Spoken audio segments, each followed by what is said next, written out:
Oh yeah, welcome back to another one, fellas, with yours truly. It is August 16th today, and I'm out here doing a little bit of a checkup on my tree stands for the early season archery season that's going to be coming in October.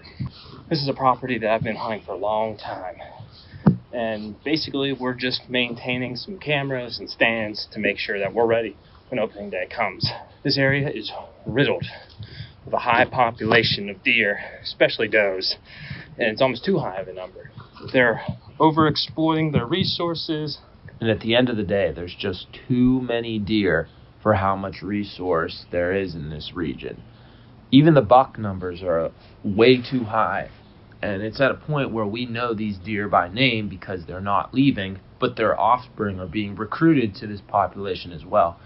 So as the deer numbers go up, the amount of plant material, acorn mass available for the deer per animal and other wildlife in the area shoots downward. So these deer need to be controlled in this region where the entire ecosystem is at risk of falling apart. And of course, there are some nice buck using this region as well, as we tend to see year in, year out. And if one of them make a mistake and present us an opportunity, we're going to make a memory. And this is where the deer hunting saga on Captain Coleslaw Outdoors begins.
Oh yeah, we're back. So quick update. We got in here about an hour and a half ago, way before first light. And I gotta tell you, today feels like an extremely deer-oriented day. It's 7:25 right now, so it's still early. But what we've had in our favor is a real hard south wind. There is some rain that might be coming through. And if that happens, that's, it is what it is.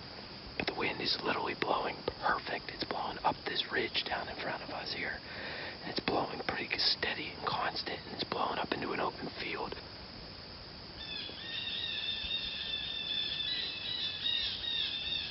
There's hickory nuts, beech nuts, and acorns falling around me like rain. And it should allow us to get the camera and the bow in position if one of these deer show up right underneath on this very distinct trail. We've been getting a lot of footage of buck using. Down the ridge to the south there are acorns, and up the ridge to the north is a bedding, and our wind is blowing direct perpendicular with that line of travel, so these deer should be just traveling this path at some point, oblivious to us being here. And I'm hoping that's the case, because I would love to bring you guys some early October magic, so we can move on to some other great things here on the channel. I've got a lot of confidence in this spot. It's just a matter of being here at the right time. We can shoot a buck, we can shoot a doe, we got tags for both. There's big bucks in here, so we might hold off on something if it's small and scrubby, even if it's legal. But, you know what? We'll see how we feel in the moment.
The wind has been consistent. It's been consistently dark. Makes me think that these deer might be staying out later, feeding in the pasture, under oaks or whatever. They definitely didn't hightail it back to the bedding this morning. So we're still out here trying to figure it out, try to wait them out and see if we can't get something to come on in here. We're gonna sit till we have to, but oh my, I would really like to see a little bit more activity. I'm a little concerned. Plenty of day left. It's starting to chill off a little bit. We'll see if that maybe gets the deer up on their feet. But holy cow, has it been slow.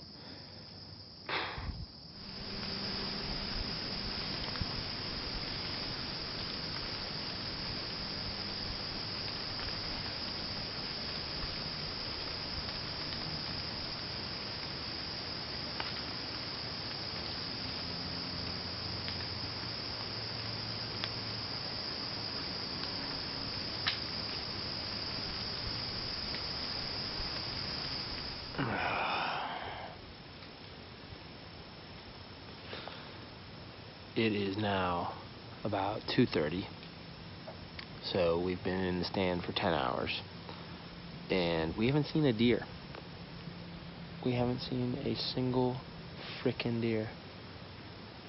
I can't believe it. Some squirrels. Saw a hawk. That's it. No deer at all. Now, one thing I can say is we checked the trail camera. That's right down in here. And the one buck that we're hunting, his name is Hollywood, because he's like the most pristine build. He's just so high posture, beautiful rack. He's probably a 3-year-old buck, if I had to guess. He's been coming through here all the time, and he came through since the last time we hunted down the way here a little bit. But he's always coming from this way, up the hill. He's coming down through this pass. And what we found in the video was that he was on this trail a day after we hunted in here, and he was scent checking. So he found where we crossed the path, and when he detected that change in scent, he stopped and he looked around and got a whiff of what was going on. He acted real weird, and he changed his route. So now, rather than coming off this hill and coming down in front of us, he came off this hill, stopped, thought about what he was doing, and then he went down into the gully. So he could have completely changed his behavior on us, which kind of sucks. But you know what? That's what happens. These deer don't get big by being dumb. They have really, really innate instincts with their environment, and they're not as senseless as people give them credit for. They are always surveying their environment, surveying us and what we're doing, and if we make a move, they make a move to counter it if they're given a clue. That deer figured out our scent was right down there. What are you gonna do? Gotta give it to the deer. I mean, we put ourselves right on the path that he was heading over and over and over again, and he intercepted the exact spot where we crossed that path, and he made a conscious decision to not go in there where we were for potential of danger. It's crazy how smart these deer can be sometimes. We still have several hours to sit here until dark, and that's, at this point, all we can do is hope that us being here, maybe that buck, maybe a different buck makes a mistake, comes right down in on this trail, and we can get a shot at something. But, you know, it's never easy. You either work hard and you earn a deer, or it's completely dumb luck. And we don't get that lucky. That's why you play the game.